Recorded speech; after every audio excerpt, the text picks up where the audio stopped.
अस्सलाम वालेकुम।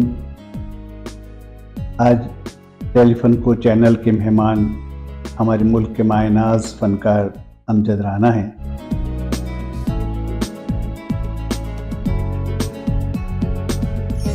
आइए हम आपकी मुलाकात कराते हैं। अस्सलाम वालेकुम अमजद साहब। वालेकुम अस्सलाम। कैसे हैं आप? ठीक है अल्लाह का माशाल्लाह। शुक्र। बहुत बहुत शुक्रिया आपने हमारे चैनल के लिए वक्त निकाला। सर मैं तो खुद चाह रहा था कि आपके चैनल पर आऊं, और जिसका नाम इतना प्यारा है टेलीफन को, तो ये मेरी खुशनसीबी है कि आपने मुझे मदऊ किया। और आप तो वैसे ही हमारे लेजेंड हैं, आप खुद भी। थैंक यू शुक्रिया। तो सबसे पहले हम ये जानना चाहेंगे कि आपने अपने फ़नी सफ़र का आगाज़ कब किया? मैंने अपने फ़नी सफ़र का आगाज़ जो है 78 में हैदराबाद से किया, हैदराबाद सिंध। और जिस हैदराबाद ने, उस धरती ने, मेहरान की उस धरती ने बड़े बड़े आर्टिस्ट दिए, मोहम्मद अली साहब माशाल्लाह, शाहनवाज कमल साहब, मुस्तफ़ा कुरैशी साहब, और सिंगर्स भी बहुत हैं, सलीम जावेद भाई, ये लोग सब हैं। तो मैं भी उसी शहर का एक बाशिंदा हूँ। और उस ज़माने में जो एज मेरी थी लाजमी, मैं तकरीबन 12-13 साल का था, तो बड़ी मेहनतें की हैं वहाँ पर हमने। और आज अल्लाह ताला ने ये आज का दिन आपके साथ बैठा हूँ इतने बड़े चैनल पर, तो ये मेरी खुशनसीबी है। इसका मतलब है कि आप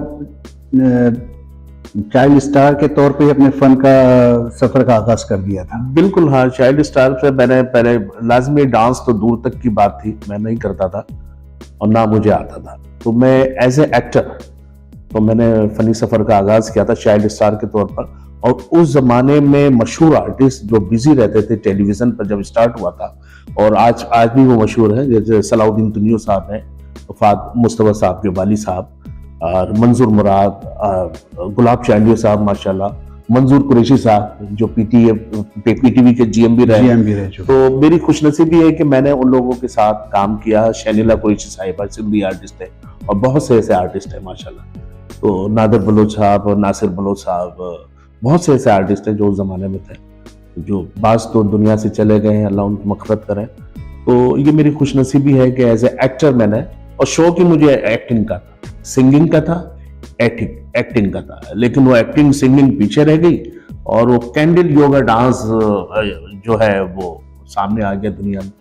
वजह शोहरत जो है, कैंडल डांस बन गया। कैंडल डांस बन गया। भाई इत्तेफाक से हमारे एक दोस्त है हैदराबाद से, उसी जमाने में 81 में एक नवाब शाह में जश्न नवाब शाह का एक प्रोग्राम था, कराची से मोइन अख्तर साहब और ये लोग, इकबाल सियानी साहब, शाहीन खलील साहब, ये लोग सब गए हुए थे। और भी आर्टिस्ट थे बहुत से, इब्राहिम डाडा साहब जो कल्चर एक आर्टिस्ट थे हमारे, तो ये गए थे। तो अपना सुल्तान शेख साहब ने कहा हैदराबाद से ही, क्योंकि कराची कभी आना ही नहीं हुआ था, बोले चलो बड़े बड़े आर्टिस्ट आए हैं कराची से, मोइन अख्तर साहब आए, मैं तुम्हारी एंट्री कराता हूँ।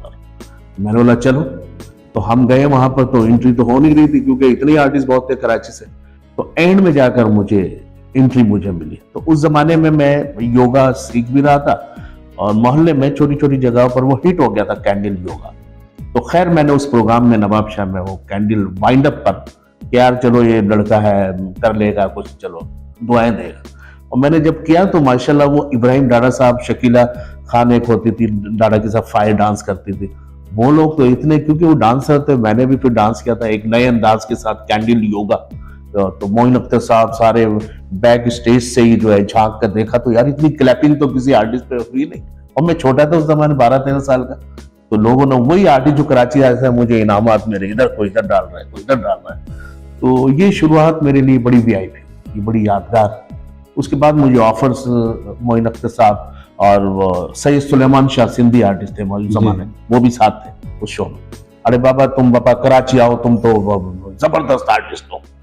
तो खैर मैं उसके बाद फिर 1-2 साल बाद में पहुंचा यहाँ पर कराची। था तो छोटा ही मैं उस जमाने में, तो रिश्तेदार थे कुछ यहाँ पर ट्रिक कॉलोनी में, कुछ इधर, तो उनके घर पे रहा। फिर रेडियो पाकिस्तान पे एक्चुअली सारे आर्टिस्ट जमा होते थे कराची में। बिल्कुल। तो एड्रेस मुझे दिया होता मोइन अख्तर साहब ने, बोले कभी आना हो तो, जहन में तो था कि रेडियो पाकिस्तान पे आर्टिस्ट खड़े होते हैं गली में। तो सैयद सुलेमान शाह रेडियो पर ही वो काम भी करते थे, प्लस अपनी बाइक भी उधर ही खड़ी करते थे। खैर मैं पहुंचा, उनसे मुलाकात हुई, अरे अच्छा अच्छा अच्छा, बस तुम इधर मिलते रहना, अब उनको क्या पता, ये तो भी हैदराबाद से आए, कहाँ रह गए। फिर मैंने बताया मेरे कुछ पेरेंट्स हैं, मैं हाल फिलहाल उधर हूँ, तो उनके शोज करने लग गया। शाहीन खलील साहब ने मुझे मिलवाया मोइन अख्तर साहब से नाजमाबाद जाकर, जो आगा जूस वाली गली होती थी। जी जी जी। तो मुझे लेकर गए कि ये लड़का है और बड़ा अच्छा कैंडल ये वो। अरे हाँ मैं देखा तो है, वो जो आए थे नवाबशाह में, हाँ हाँ इनको ऐसा होटल कैंट स्टेशन प्लाजा ले आओ। उस जमाने में असद जाफरी साहब शोज करते थे, मोहम्मद अली अवाद, गुलाम मुहिद्दीन के साथ एक शाम, इस टाइप के प्रोग्राम। तो मुझे उन्होंने, यार क्या, क्योंकि असद जाफरी साहब को पता नहीं था, तो शाहीन खलील साहब तो मौजूद थे, मेरा कैंडल देखा होता, वो इतना अप्रिशिएट ऑडियंस ने किया। फिर एक शमा देलवी साहब आए थे, इदरीस देलवी, बॉम्बे से, लिखते भी थे, मैगजीन आता था। तो मेरा कैंडल तो पूरे हाईलाइट, क्योंकि उस जमाने में इब्राहिम डाडा साहब भी वो फायर डांस करते थे, या वो गाना गाते थे, वो आर.डी. बर्मन टाइप का, ये मोहब्बत क्या है तुम क्या जानो। तो एक यूनिक चीज ने जो है ना अप्रिशिएट किया, लोगों ने मुझे बड़ा वेलकम किया, प्यार दिया। जबकि उस जमाने में पेमेंट्स इतनी नहीं होती थी, मैं तो खुद अपनी कैंडल लेकर खरीद के उस शोज में जाता था कि लोगों को पता चले। अभी तो करते करते मुझे पेमेंटें भी मिलने लगे उस जमाने, चाहे वो थोड़े पैसे हो, लेकिन बड़ी बरकत होती थी, ज्यादा होते थे। तो बस मैं हिट होता हुआ चला गया। लेकिन इस फील्ड में आकर मुझे कराची में जो वीआईपी, जो मुझे एक प्रोटोकॉल जो मिला, यानी कि प्रोटोकॉल से मुराद ये है कि जो मुझे कमर्शियल लाइन में जो एक वो ये वेलकम, वो मोइन अख्तर साहब ने मुझे प्रमोट किया, मुझे इंटरनेशनली। उस जमाने शौकत रिजवी साहब भी थे, मंजूर जमाल साहब भी थे, शफकत आरा साहब भी थे। तो करते करते कंपनीज में मेरी हवा पहुंच गई। यार वो पहले साहिल आए थे इब्राहिम डाडा साहब, तो आज वो एक नया लड़का है कैंडल डांसर, जबकि मुझे कैंडल तो शौक ही नहीं था, वो ऐसे ही हो गया। पता नहीं वो जो मैं ये जो करता हूँ ना, ये बस ये मेरा हिट हो गया, बालों का स्टाइल, और फिर उसके ऊपर जलती हुई मोमबत्तियों के साथ और यूं फोल्ड होना, ये वो। तो ये अल्लाह का करम ऐसा हुआ कि बस वो मोइन अख्तर साहब आते 82 में दुबई ले गए मुझे, कि चलो उधर वहां चले। जमाल साहब होते थे, महमूद जमाल वो कैप्टन होते थे, हाँ दो भाई थे वो, तो उनके शोज कराने ले गए मुझे। तो इस तरीके से इंटरनेशनली सही तायरा आपा ऑलरेडी थी दुबई में वो, और अतर शाह खान जेदी साहब के, जेदी साहब के जो भाई थे पाशा साहब, वो फिल्मी कहानियां भी लिखते थे, वो भी उधर ही थे। तो इस तरीके से इंटरनेशनली मार्केट में मेरा एक वो बैठ गया, ठीक है ना।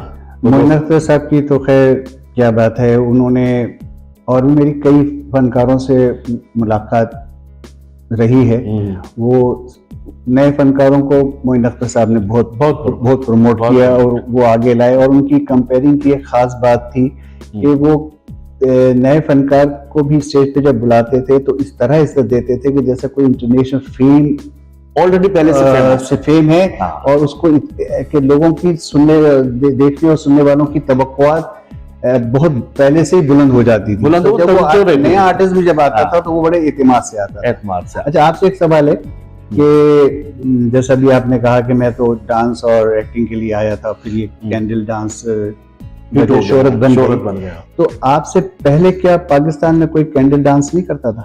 नहीं, मैंने नहीं देखा किसी को। सुनने में आया था मज्जू साहब होते थे शायद उस जमाने में कराची में, तो वो मतलब योगा वगैरह नहीं करते थे, जैसे ऐसे हिंदू टाइप के जो होते हैं ना पूजा में, जो कैंडल वैंडल को यूज करता, तो लेकिन वो मुझे बाद में पता चला था। लेकिन योगा यूज नहीं करते थे, लेकिन एक टाइटल तो होता है ना कैंडल के। तो मैं जब आया तो सारा धुल गया था, लोग भूल गए यार ये तो अमजद राना जो आया है नया लड़का है, तो बड़ा चेंज मारा इसने योगा में। तो मैंने पिकअप जो किया था ना, मैं हैदराबाद से रहता था, एक हिंदू मोहल्ला था, तो वहां पर मारवाड़ी डांस होते थे, तो वो कैंडल यूज नहीं करते, तो बड़े थाल लेकर घुमाना और मारवाड़ी डांस जो और रिदम जो होता है उस पर। तो मैं उस लड़के को मैं देखता था, फकीरा नाम था उसका, तो मोहल्ले में मेरा उधर आना जाना था, काफी प्यार भी करते थे। लाजमी है उस जमाने में तो ये होता था ना कि मोहल्ले में कौन हिंदू कौन क्या, कौन ईसाई कोई क्या, प्यार मोहब्बत बहुत रहता था एक दूसरे खुशियों में शामिल होना है।